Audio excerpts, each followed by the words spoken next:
So for today's video, mag-share ko danha sa unsaon pag-wrap sa kuan bouquet no.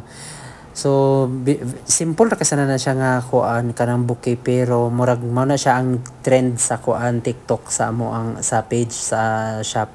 So yun na siya pagbuhat no pang pilo-piloon na siya dinha basta kay kapuya naman ko mag tutorial tutorial oy kay kuan kanang wala man gyapon kaayo viewers. So basta kay gi-share na nako ingon na siyang hitsura tapos nag-trend na kaayo siya sa TikTok nga kuan account diri sa shop.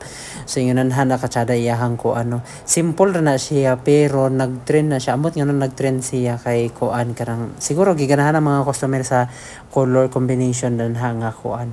So mo na nagirap na danha nga no dugay makasanan ni siya na human. So basta kay tan-aw ra na ninyo kadyo ra makasanan na 1 minute ra na siya. So pagkahuman din danha mo na siya gibutangan na din na siya ribbon. Importante gyud ang kuan kanang color mixing no sa pagmugbuhat ka og bouquet kay kuan kanang mag unsay tawag danhi basta kay mo na siya. So gi kuana na siya giribunan na dayon na siya og kanang nay nga mo match sa color sa bouquet. So ingana na din siya mahuman na din na siya tapos videohan na din na siya picturean tapos gisen na gibutang sa TikTok then ako ano din siya nagtrending din siya bongga kayo. Thank you, goodbye. O ingana na siya end of the video ano nagbalik-balik pa man na. So mao na siya basta mao na goodbye.